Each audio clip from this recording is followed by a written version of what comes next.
Hi, I'm Joe Finsternis, and today I'll be talking to you about a movie called Shivers.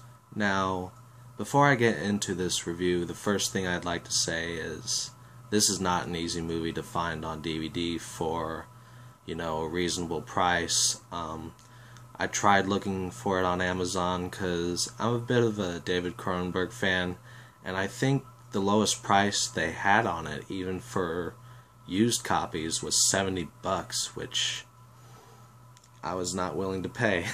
So I did a Google search and found this website called ghosthouseproduction.com, where they sell a lot of sort of obscure and hard to find classic horror movies.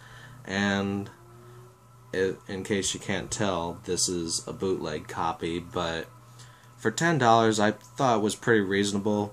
And I'm not being sponsored by them or anything, but just saying, if you yourself are interested in finding a copy of Shivers for a price that's not ridiculous, I'm going to put a link to that website in the description.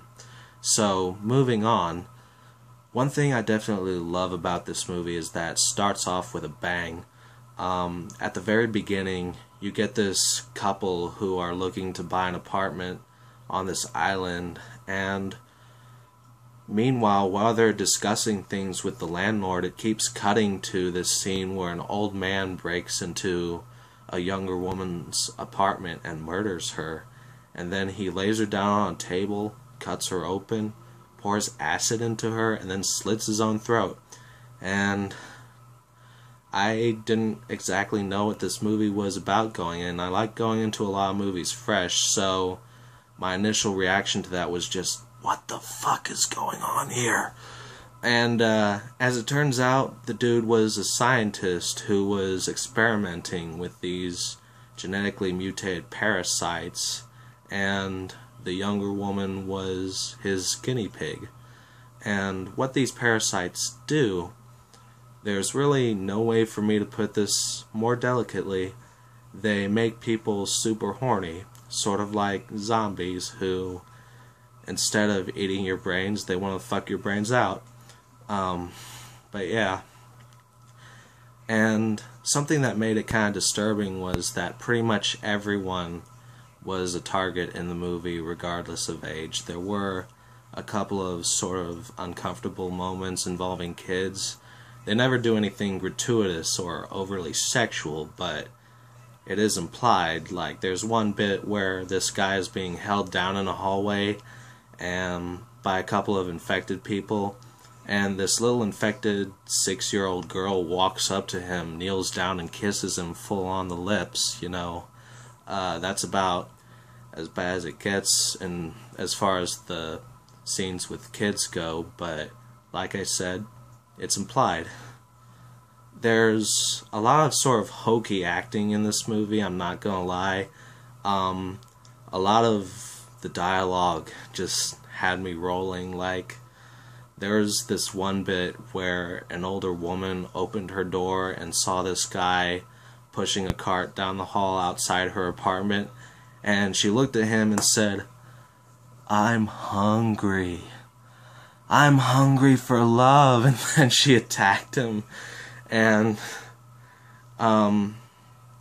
yeah, it gets pretty silly, but I do get the impression that the campiness was intentional in a lot of cases. Like, there was also a scene where the comedy was more obvious, where this guy was leaning over a balcony and he like puked up one of the worms, blah, and it landed on an umbrella that this old woman was carrying, and it just sort of bounced off and then crawled away.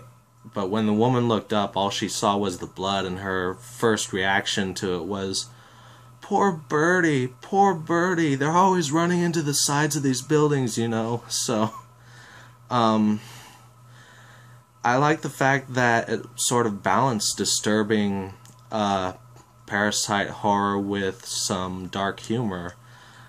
And as far as the special effects go, you're probably wondering, how do the worms look? Well, it was made in the late 70s for what appeared to be a pretty small budget, so the worms looked like little finger puppets. But what they did with them, I think they did a fairly decent job at making them sort of look alive, you know, and they definitely looked like the sort of creatures that you would never want to touch, at least as long as you're an ordinary person.